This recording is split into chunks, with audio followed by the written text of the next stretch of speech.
y de las fiestas de Canals vamos a hablar de la exigencia y lo vamos a hacer con Noelia Bonifacio. Una semana más está aquí con nosotros. Noelia, buenas noches. Buenas noches. Y bienvenida. Cuando la exigencia nos exige demasiado, y podríamos decir que cuando esto pasa, bueno, pues me imagino que puede llegar a convertirse en un defecto más que en una cualidad, pero eso iremos hablando a lo largo de lo que nos has preparado, porque también nos has traído un vídeo. Sí, exacto.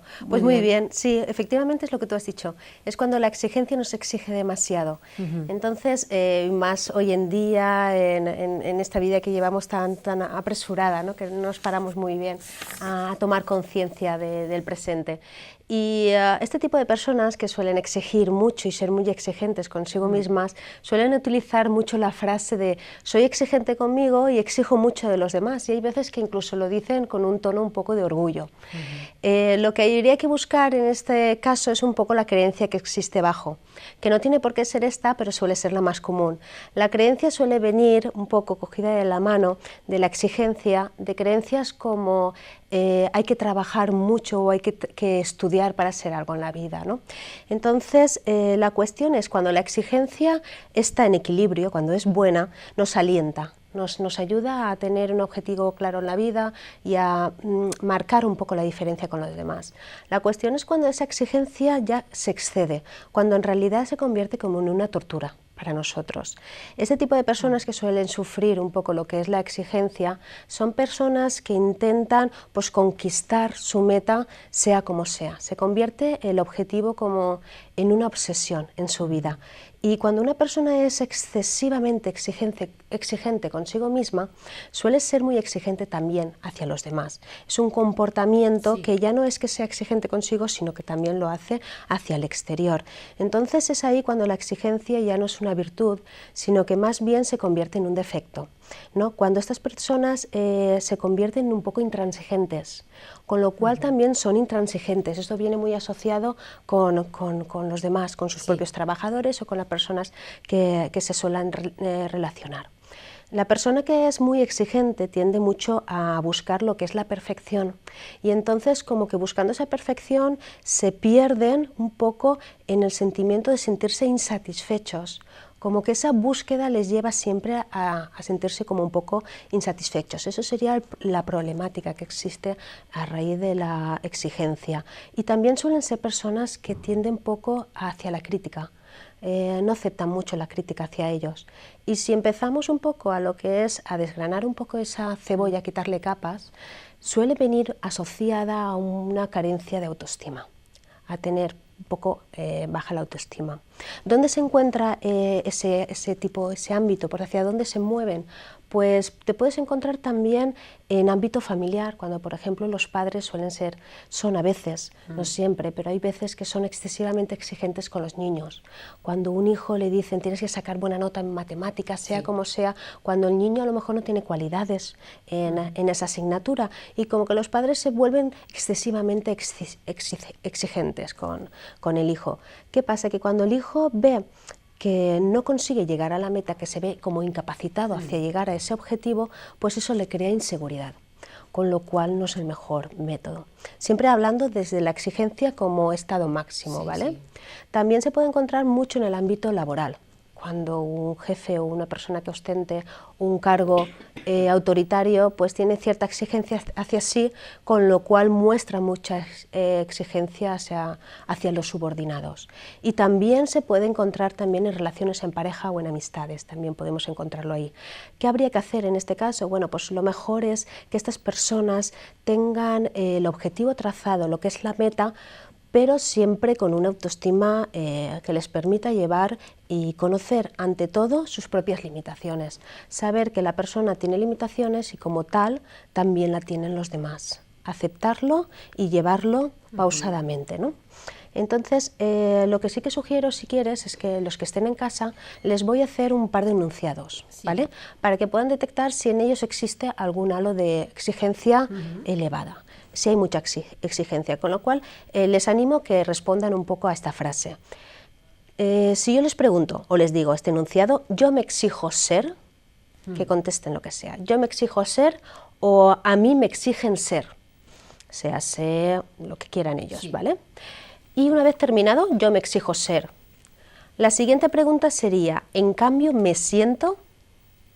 Si la respuesta entre ambos enunciados es una respuesta opuesta unas de la otra, significa que ahí hay una exigencia demasiado elevada. Es decir, me exijo ser un jefe de marketing y sin embargo me siento como cansado, agotado, fatigado. Ahí existe una oposición, con lo cual esa exigencia puede que sea más elevada de su propósito real.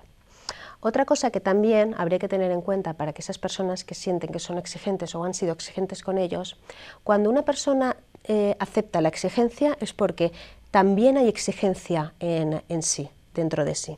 Entonces lo mejor es buscar los protagonistas en esta historia. Y en estos protagonistas hay dos personajes. Un personaje que es el exigente y otro personaje que sería el exigido.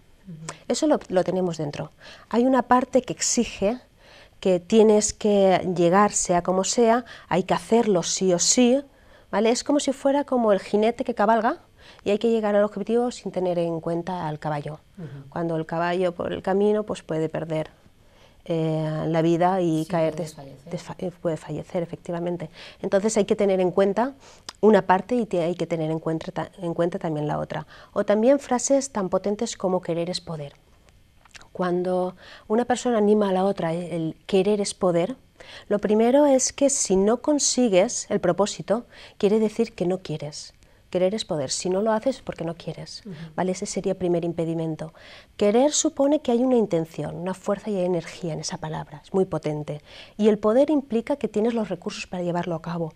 Con lo cual, si no puedes, lo que estás un poco diciendo es que tú no tienes los recursos para poder hacerlo. Y si tú no tienes los recursos para poder hacerlo, esa persona empezará a tener lo que son miedos y lo que es incertidumbre. Con lo cual, no es la mejor manera y la más apropiada para llevarlo a cabo. ¿Qué hacer en estos casos? Pues bueno, la persona que se sienta exigente consigo misma, lo mejor es hacer un diálogo, como si hubiese como un monólogo entre estos dos personajes. Sírvase que se pongan una silla enfrente de ellos y estén hablando hacia ese personaje o coger un par de muñequitos y empezar a entablar un diálogo entre unos y otros, entre el exigente y el exigido. El diálogo puede ser una cosa como el exigente le dice, hay que llegar a la meta, tienes que acatar mis órdenes, tenemos que llegar ahí sea como sea, sí o sí hay que hacerlo, es nuestro objetivo, es nuestra meta, tienes que hacerlo, ¿vale? Ese sería el exigente. En el otro lado tendríamos lo que es el exigido. El exigido ante estos mensajes pues se puede sentir pues molesto, enojado, un poco resentido, porque al fin y al cabo está sintiéndose atacado. Ahí es cuando el exigido tiene que decir, basta ya, poner sus propios límites. Es decir, vamos a entablar un diálogo, vamos a ver de qué manera podemos hacerlo para que yo no me sienta enojado, ni resentido, ni tú me tengas que hablar de ese modo. Eso sería un poco el diálogo que tendríamos que llevar con nosotros mismos en nuestro interior, ¿de acuerdo? De esta manera la exigencia se convertiría en excelencia. Cuando existe excelencia en nuestro interior, sentiremos que hay felicidad, que hay respeto y hay armonía dentro de nosotros. Y conseguiríamos lo que es tan conocido hoy en día, que es el burnout, que significa la fatiga crónica, el sentirnos quemados, que muchas veces pues, ponemos el piloto automático y nos ponemos a hacer las cosas sin pararnos un poco a escucharnos nuestros diálogos internos. Es bueno que empecemos a disociar ambas partes, empiecen a dialogar entre ellas y que sintamos como que somos como una bipolaridad dentro de nosotros, ¿vale? Que siempre hay una parte que es demasiado crítica y otra parte que se siente muy amenazada. Que exista un diálogo para que pueda haber un equilibrio y un cierto respeto en nuestro interior. De esa manera nosotros crearemos nuestros propios límites y ya no permitiremos que gente de nuestro alrededor nos exija lo que nosotros no nos exigimos en nuestro interior. Como cual, la frase que lo define, que suelen utilizar mucho los exigentes en el ámbito laboral, es el fin justifica los medios.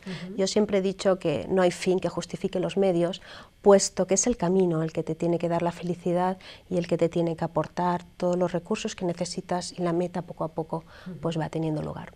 Muchas veces los padres, yo creo que a lo mejor al exigir lo que conseguimos es todo lo contrario, Sí. ¿no? Que los niños se rebotan, cuántos padres a lo mejor son médicos, son abogados, quieren que los Sí. hijos sigan esa profesión y lo que hacen es eso, ¿no? Muchas Claro. veces el niño a lo mejor se rebota, Claro. o el joven, y se consigue todo lo contrario a lo que el padre quiere. Efectivamente.